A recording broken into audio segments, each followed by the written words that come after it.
my bicycle.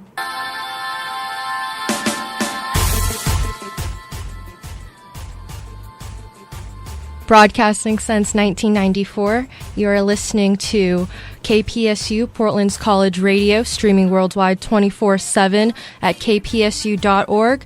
We are currently here in the studio with Liz Nistico and Louie Diller of HOLYCHILD. They're opening tonight at the Doug Fir for Sleeper Agent. Liz and Louie, welcome to KPSU. How are you guys doing today? Hey, Lanny. Thanks for having us. Yeah, no problem. Is this your first time in Portland? Yes. Yeah. My second. I almost went to Reed College. Oh. So I came here and visited Reed. Mm-hmm. And it's really nice. It was a difficult decision not to go to Reed and experience life in Portland for 4 years. I have never been here. Yeah. Except since I've been here for 10 minutes now. It's really great. Welcome. I don't know if you guys have heard about like Portland's like liberal and hipster, sort of reputation, but do you think Portland lives up to it from what you've seen so far? Well, I've literally been here for 10 minutes, but so far so good, which is cool. I've been watching Portlandia, which I don't know if people in Portland are like, wow, shut up, but I love it. So I'm super excited to be here. We saw a bunch of food trucks on the drive over. So we were like... Looks promising. Yeah. Oh my God. That's like the one thing about like me attending school in DC where people kept saying food trucks. But like I always say food carts and most Portlanders do say food carts. So so now we're reminding you. Yeah. It's funny. Yeah, that's funny. All right. But so you guys, I know, met at a George Washington University dance class. And I was just wondering, how did the idea of becoming a band or like a duo come up between the two of you? Yeah, wow, that's a great question. I mean, like, you meet someone and you never know how that person is going to influence your life, really. Mm-hmm. So, like, it wasn't like meeting immediately and we're like, dude, let's make a band and do this thing. It didn't really happen like that. But we met and we pretty much... I guess like it probably was helpful to have met in the dance class because it was such a creative environment to begin with. Mm-hmm. So we met there and we pretty much started collaborating very soon after. I mean, I was painting a lot at the time and Louie commissioned me to paint the basement of the jam spot. The jam. In GW. It was like the student rehearsal spaces. Yeah. Uh-huh. So he commissioned me to paint that and then being in there and painting, we just started jamming because there were instruments all over the place. Did I ever pay you for that, by the way? Do I still owe you money? Oh, yeah. Sorry to interrupt. Wow, 3 years ago. I don't think I paid you for that yet. What did we agree to? 70, 50? I think it was like $100. Yeah, wow. Okay. Why did I just put myself on the spot like that? Moving on, continue. Thank you for reminding me. I get $100 out of this experience. But yeah, so that happened and we started like kind of jamming informally. And then we were just chilling for a few months and then we did have like a very productive summer in DC. We were like the only ones left, it seemed. And everyone was kind of gone. All our friends were gone. And we just ended up writing a ton of music together. And then Louie went away to Cuba and I moved to Brooklyn and we were like, all right, see you later. Mm-hmm. That's been nice. And we had all these songs and like, it was kind of, they were almost intended for somebody else to sing them. I never thought that I would be the singer of them. Not all of them, maybe a quarter to half. Yeah. I would say like definitely half. I didn't even think I was going to, I never thought that I was going to sing those songs. So maybe for you were thinking that, but I wasn't thinking word. So yeah, I was in New York and Louis came back from Cuba. He was finishing up his last year of GW. And I remember I was waitressing in New York at the time, and I remember having a really late shift. And like before I got on the subway, I don't know if you've ever been to New York, but subways are not conducive for cell phone talking. Nope. So you have to kind of finish your calls before that. So I was having a conversation with Louie that was kind of like holding me up getting on the subway, and it was like 2:30. Yeah, Louie likes to talk. 2:30 in the morning on like some random New York street, standing next to the subway, and Louie was like, "You should move back to DC, and we should record these songs." And I was like, "All right." cool. My landlord actually had just passed away. He was very old, but he had just passed away. So I was getting kicked out of my house anyway. And I was like, well, that's fine. And then he was like, yeah, we should have a band. And I was like, all right, sweet. And he's like, okay, we need a name. And I was like, all right, how about HOLYCHILD? And then I sold all my stuff and moved to DC within like 3 days. Yeah. Wow. Yeah. So that's sorry for the long story. No, that's just the beginning of it too. How'd you guys come up with the name HOLYCHILD? Like, what does it mean to you, though? I mean, it means, I guess, different things to the both of us. Mm-hmm. My side of the HOLYCHILD story is that I always refer to our songwriting sessions in the dark, cold basement of this jam spot at GW as the songwriting sessions with the HOLYCHILD chick, because basically Liz had this oversized sweatshirt.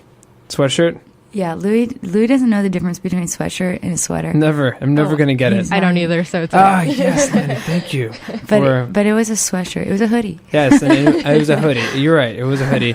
Liz modified it and cut it in a way that she'll describe more in just a second. But it looked pretty. It looked very absurd. She would kind of romp around campus in this sweatshirt hoodie. So when she proposed the name HOLYCHILD, it seemed very natural, very organic for me to go in that direction. Yeah, I kind of have like obsessions with things. Like sometimes I'll be obsessed with food and I'll only want to eat one certain type of food for a really long time. And these obsessions will last like 1 to 2 years. It's like pretty deep. And I kind of had an obsession with this. I do that with clothing as well. And this sweatshirt was just like a part of me. And I loved it. I thought it was so absurd that it said HOLYCHILD on it. Because like, I mean, now it's like, yeah, that's a band, deal with it. And people are like, oh, okay, well, it's a band. But before, I had no affiliation with it. It just said HOLYCHILD. I thought it was really funny. Yeah, it was ironic. It was pretty ironic. Yeah. Okay. All right. Yeah, if you say so. So, you guys have sort of like an electronic pop sound. And I was wondering, like, what made you go in that certain direction when you could have gone with any direction? Yeah. I guess technological financial limitations kind of forced us to be creative within a 13-inch MacBook screen. Yeah. And that can be a blessing and a curse. But I think, so far so good for us in terms of being able to be creative and do what we want to do and connect with a lot of people. And recording our last album, our album that we just recorded is definitely a broader range of feelings, sounds, sentiments, messages, the whole 9 yards. But for the EP that we just put out, we just pretty much did it all on our own, and we didn't have any record label or anything. So yeah, I think. Yeah, I feel like it was a combination between like being restricted. We literally had like $0 at that time in our lives. Like we would go home to our families and they were like, you guys need to eat. And we'd be like, or you need to do something with your life. We don't have any money. Yeah, exactly. And so it was a combination between that and like the resources that we had, and also artists that were influenced by it. I feel like we definitely are influenced by like St. Vincent, TV on the Radio, Dirty Projectors. Yeah. Who else would be a big influence for that sound?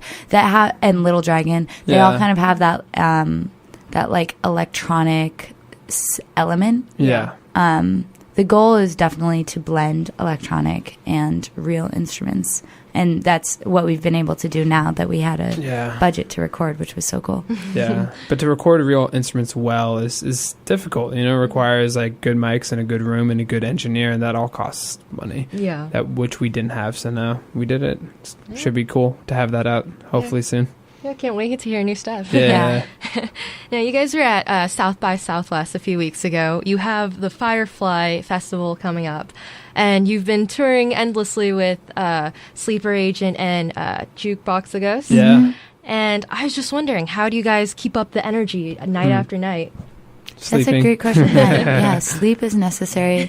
Food is necessary. This is like our first time really doing this, I guess, especially for me, because you've kind of been touring for a while. Not this long, though, but... No, this is a long tour now.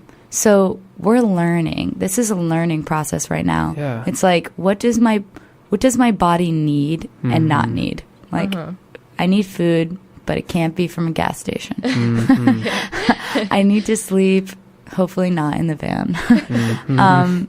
But yeah, the good thing is that, like, at least for me, I feel like no matter what, if I have a show and I'm about to get on stage, no matter how tired I am or, you know, how long my day is, I don't know, adrenaline hits and I just love performing. So that's helpful because, like, I'll be like, dude, I don't think I can sing anything. Like, I actually can't even speak right now. And then I'll pick up the mic and be on stage and it'll be so much fun. And then I'll, all body ailments will be... We'll cease to exist for 45 minutes. For 45 minutes, yeah. And then I'll get off and be like, oh. And then it's fun after, and then you kind of got the adrenaline. Totally.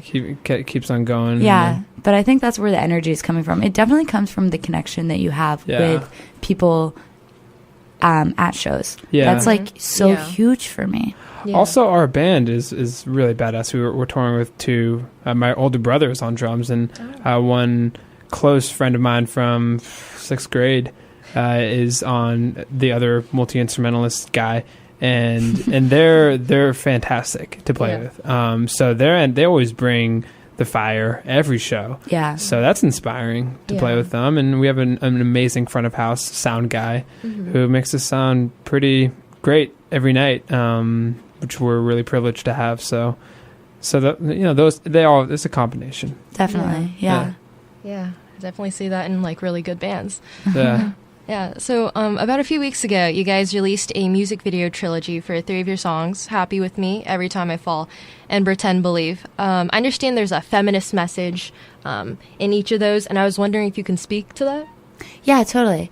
So it's so interesting because, I mean, I definitely am not intending to come across as only feminist. It's like what I'm really trying to do is, like, understand what my role is as a human in our culture. And I happen to be female. So by exploring that, I do it through the female lens. But I definitely, like, our newer songs, I'm still kind of like, I feel like our art is just me, like, trying to understand myself and what I think and understand what bothers me about our world. And, it's really, like, coming out, and I feel like in our newer stuff, I'm definitely exploring that more. But, yeah, for the video trilogy, basically, I wanted to explore the vulnerability and hypocritical aspects that I feel center around objectification of women in our culture. And essentially, it's like my reservations that exist around it. Because on one hand, I feel like I go through my days and I'm pretty annoyed at objectification of women. Like, especially advertisements, I just, like, can't deal with it. When I look at it, I want to throw up. Yeah. And that really bothers me. So I have such, like, a visceral reaction to that. And then, you know, I'll go through my day and I'll react to that advertisement still. I'm like, it tends to, like, linger in me for a while. And I'll be like, you know what, I'm going to go out right now and I'm not going to wear makeup. I'm not going to dress up. Screw that. I'm just going to do whatever. And I'll go out. And then, like, you know, if I go out and nobody looks at me or no guy talks to me or no guy gives me attention, like, you know, female attention, I will feel self-conscious. Yeah. And I'll feel like, why? What's wrong with me? Why is that? And then I'll realize, like, oh, I want to be objectified, actually. Like, not to a creepy extent, not to a dangerous extent, but a little bit. And it's really, like, that cycle that makes me sick. And, like, when I was writing the music video, like, sequence, it was really that cycle that made me very upset with myself. And because I felt like I was being a hypocrite, and I just, like, I couldn't come to terms with that. But then, like, as I did the music videos, I realized, like, maybe other people are kind of on the same page as I am, because I feel like our world's not black and white, and things, like, change so quickly, and, like, these emotions are so strong in me, and, you know, regardless of if I am putting it out there with the hope that other people kind of feel the same way. But if not, like, this is how I feel about it, you know? Yeah. So the videos kind of span from the first video for Happy With Me is kind of like the power that comes with being objectified. So there are these young girls, they're pretty, they know they're pretty, the guys want them, they know that, they're really playing with the guys, and it's like them using that power and like almost laughing at the guys for the women now being in this position of power. Then the second video, for Every Time I Fall, the girls give the men the ability to judge them. And that judgment now switches the power into the hands of the men. And then the final video is now the men are in the place of power because they judge the women, and the women are competitive and like seeking that judgment almost. And they're unhappy with the world that they've made for themselves. They're unhappy with where they are, but they're still kind of going through the motions because they put themselves there, and they know that they put themselves there. And so it's like this creepy world that exists. And yeah, I just feel like that's how I view the world. And I'm just like, yeah, but I feel like your message is broader than just the female point of view. Like, I feel like I can relate to it, not the same way, but just from the opposite way. Like, right. I can relate to your frustrations with the absurdities of our gender roles and expectations. Yeah. So it's easy to write it off as feminist, but I think it's broader than that. I think the reason that is because I actually I never started thinking about any of this from the female perspective. I always thought about it from the way men treated me. And it was like, it has to do with every male.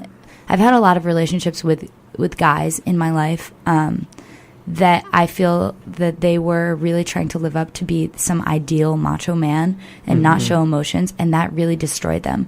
And so like interacting with guys like that, like I had a boyfriend who was like that, and then my dad is like that, and then my stepdad is like that. They're kind of just like trying to be this ideal man that doesn't really exist. And why are you trying to be that? And also, who told you you're supposed to be like that? So I think that the analysis really started on the side of the men. Like, that's really what I was trying to figure out. And then after trying to dissect that and being like, I don't know, I kind of turned it on myself and was like, okay, so where do I fit in on this? So I definitely am at this point in my life, I'm framing it from the female, but it started trying to understand what these men, because, you know, when people are going through that, it's painful to watch, it's painful to interact with. It's like painful in a way that makes you sad. Yeah. And I just wanted to like help them and try to, and you can't, I guess I couldn't help them, but I could try to understand them. Yeah. I definitely like applaud you too for making music that's not only upbeat and fun to listen to, but also has social commentary within it, and like it's just so important, I feel like, and that's something I feel like a lot of music is missing. Yeah, I definitely feel like we feel, at least speaking for myself, feel like the role of us as artists is to not only entertain and make people feel good with our music, but also challenge people to think a little critique bit. And society. Yeah, just you know, let's all have a conversation, figure out a consensus where we can be more connected, more real with ourselves and everybody around us. I think that's kind of like definitely a goal of ours. Yeah. Well, I definitely think you guys are achieving it. Oh, that's Sweet. a nice thing. Good. Yeah. So my show, Prepsters and Polos, I play music from Washington, D.C., Boston, and the New York area. So the next few questions I'm going to ask you guys are sort of about the East Coast versus the West Coast. All right. So I was just wondering, what prompted you guys to move from the East Coast to Los Angeles? Should I go? You want to go? Well, for Louie's from California. Okay. So I feel like he definitely had an affinity toward the West Coast. You know, he knew it a little bit better than I did. We're in DC, and we knew we didn't want to stay in DC to do music. Yeah. It was like, that was obvious, just because it's hard to do music in DC. Yeah, it like really is. people are like, what do you do? And you're like, music. And they're like, haha, what are you talking about? Yeah, what do you actually do? Yeah. So we had to get out of that. Yeah. And it was pretty much New York versus LA on our horizon. And I guess we weighed it out. Like, I had all my friends and family were in New York City, and Louie had some friends and family in New York, but he had a bunch of friends in LA and family, and they just kind of happened to be in the music industry. From I mean, most of them were musicians themselves, and that's what they were doing. And so it was like, well, we need to release this, but more importantly, we need a band. It was just the two of us. And so we were like, we probably know more musicians in LA than we do in DC or in New York. And that really prompted the move. Yeah, but then since being in LA, I don't know, we've had the good fortune of surrounding ourselves with really inspiring artists of all mediums. In LA, it's just in general, the environment is so vibrant. Like the scene is so broad and eclectic, and everyone is performing and executing their visions at such a high level that it was really inspiring to move there from DC, and where everyone in LA is just in it. And like, if you want to swim and not sink, like it really forced us to sharpen and focus our vision into something that's into where it is now. Yeah, it was definitely like intimidating to move to LA because there's a lot of cool music coming out of there. And the bands are killer. And they put on good shows, and that is really what pushed us to move there. It was like I don't know, we both wanted to go someplace where we were challenged. I always feel like, you know you're in a good cultural, vibrant center when you go to small, random club down a back alley and you see some just world-class music cats just tearing it up. Like, you can find that easy in LA and New York. Like, when you see a performance at any level, people are just killing it. And it's really inspiring, to just have all that amazing energy around you 24/7. Yeah, I definitely understand where you guys are coming from. Like, I mean, Washington, D.C. is like a great city and everything, but it's just not like hip, and there's almost like not enough like culture, like artistic culture. You really got to find it. It took a while to find. You got to dig. Like, it took me probably about like 2 years until I was like, all right, I'm here. I have friends. I have an apartment. I know where all the cool places are now. It took a while. 2 years for sure. LA is, I mean, we've found it's an overwhelming amount of amazing people, places, and things related to art, or not even art. It's just like an endless urban sprawl of pollution and amazing art. Pollution, I know. All right. And as a former GW student, I have to ask, what was your favorite place to eat on Foggy Bottom? Ooh, I know mine. Okay, you go first. Thai place. Thai place. Oh, yeah. Thai place was amazing. Thai place was the first Thai restaurant I ever went to. Really? Yeah. I was from New Hampshire. I had no idea what Thai food was. And I went there and I was like, oh my God.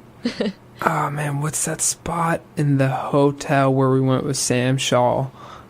That spot. When did we go there? With Sam Shaw and Sam Shaw's friend. Are you joking? That's in like... That was my friend who pays for us everywhere. It's really nice. Okay, my grandparents stayed there for my graduation, and they took us out there. It was amazing. It's like downstairs from some very, very expensive. It definitely is the best food on Foggy Bottom. Okay. It's like, it's like Fat Duck or something. Blue Duck. Yeah. You know, Blue Duck Tavern. No student is like going there to eat. Yeah, I've never heard of it. Everyone's going to Chipotle. Like, when your parents are in town, try to swing the Blue Duck Tavern. It's super expensive. It's so expensive. For your graduation, go. Or if you have a friend that pays for everything, that's like so nice. Go sugar daddy of sorts. I'm sure I'll be able to find one at GW. Yeah. That's definitely true. What was your favorite place to hang out at GW? At GW. I guess. Foggy Bottom is a little sterile and static, and I was really into Whole Foods. Oh right. Everyone. That's funny. You did like Whole Foods. I had this apartment my senior year that didn't have any furniture in it at all, and it was just all white walls except for this one wall that I had painted a like large face on. And instead of furniture all along the walls, I had tons and tons and tons of canvases.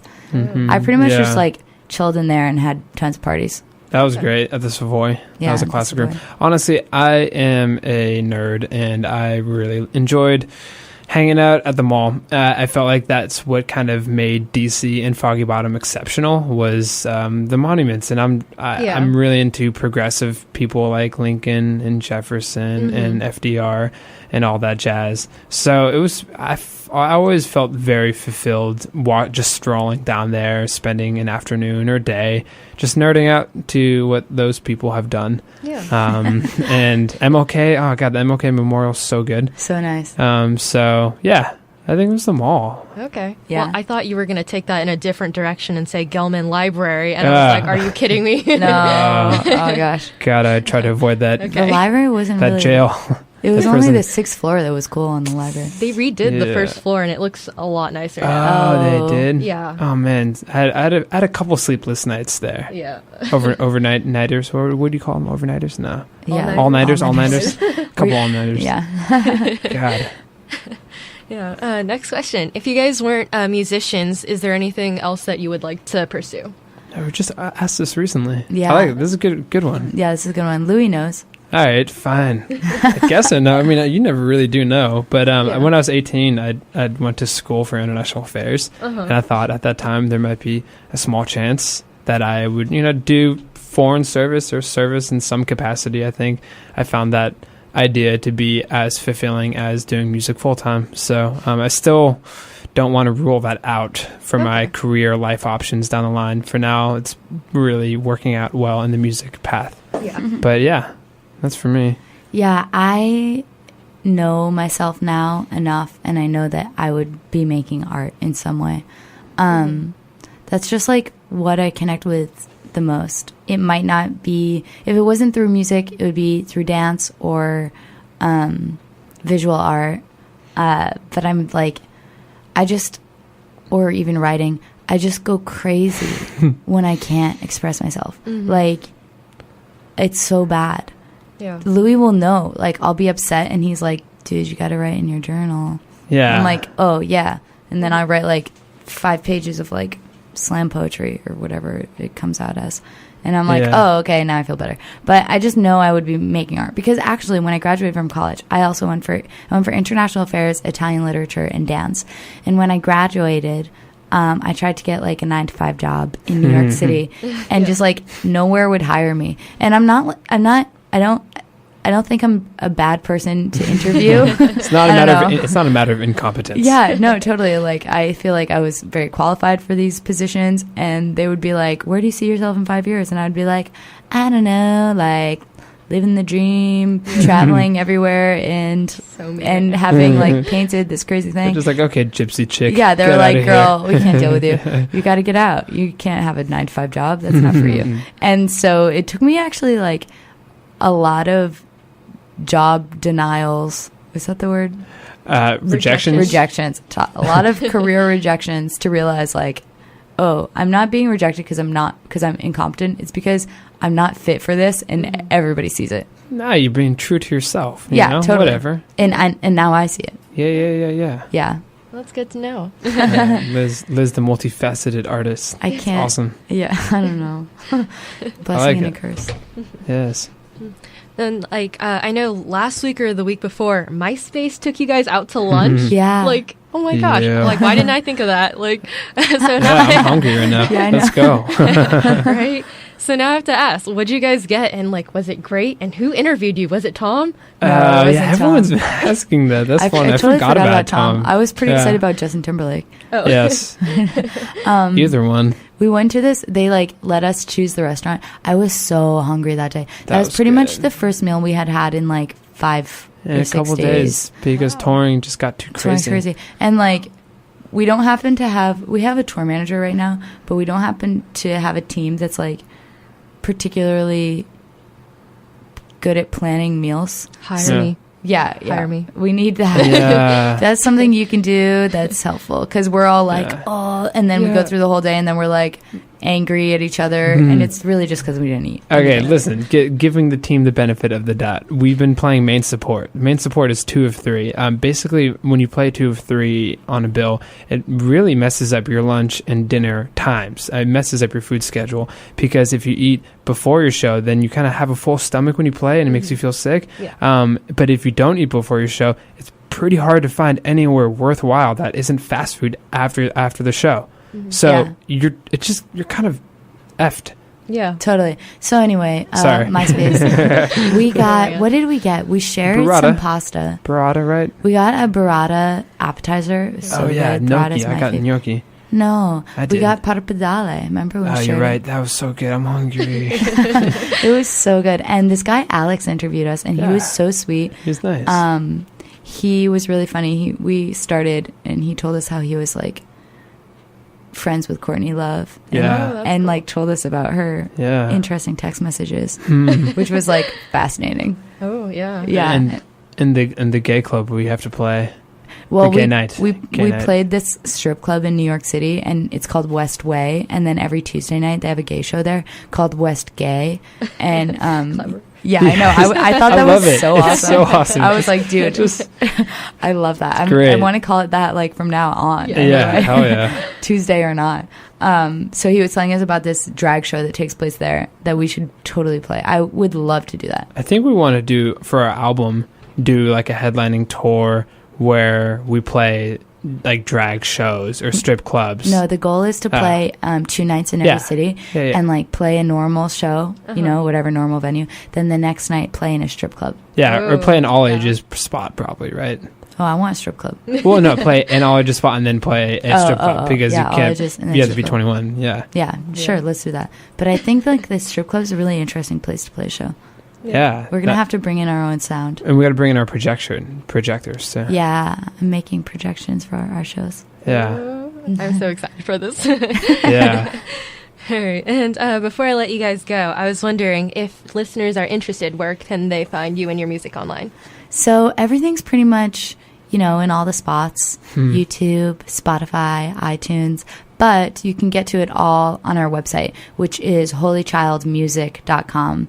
And also, if you go to that website, right on the homepage, you can just click play, and it'll play that music video trilogy that we just talked about, too. Oh, yeah. So you'll see it all. Okay, awesome. Well, thank you, Liz and Louie, so much for speaking with us today. Thank you so much for having us. Your questions were so nice. No problem.